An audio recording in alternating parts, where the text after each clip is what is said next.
Here's another type of pen that I use on the farm. I alternately refer to this as a 4x4 or a stag pen. It is 4 foot by 4 foot by 4 foot tall.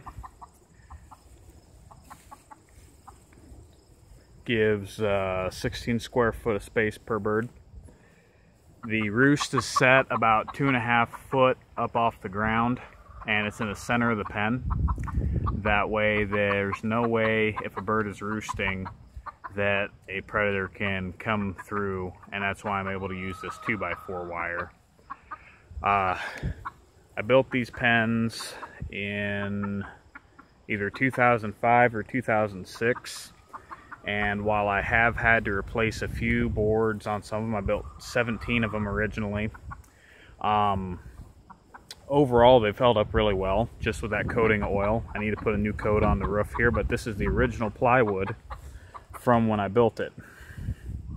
Now, you'll notice there's a whole bunch of little staples along the wood here. That's because in the winter, I will put these pens front to back in a row, and I will cover them all with a double layer of clear plastic to help keep the birds warm.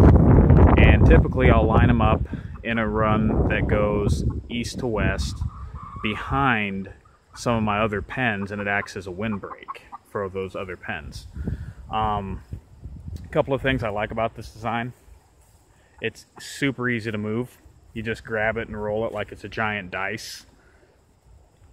Number two, you're a lot more prone to cleaning the water pans if you can get to them super easy. So with the pan on the outside, you just dump it over, rub it out a little bit, clean it, refill it, go on about your business. The birds can fit their heads through that wire just fine, which is actually the reason why you see these license plates on the corners. The reason I did that is to keep birds from sticking their heads around the corner and fighting each other. These were developed for game chickens. That's why I call them stag pens. A yearling game rooster is often referred to as a stag. And as a young rooster, their spurs have not set to their leg firm enough yet and are not large enough yet for them to go on a tie cord. If you want to know what a tie cord is, check out our video about that. You'll also notice these doors are up off the ground. And the reason I did that is because we get snow, and I don't want to fight pens that are frozen to the ground, and the doors are frozen to the ground and you're out there chipping them just to get in there. Let's see here. What else? Yeah, again with the motor oil. These boards are old pallet boards, and I have not yet had to replace them because of that oil.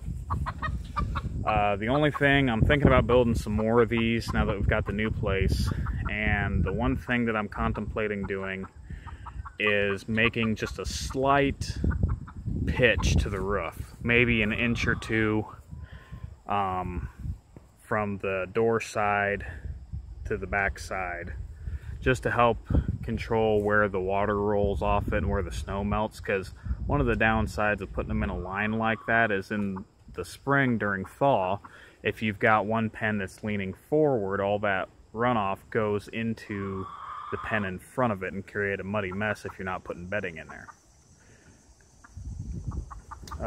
Super fast pens to put together, 4 foot 2x4 wire. Not a whole hell of a lot else to say, I suppose, really.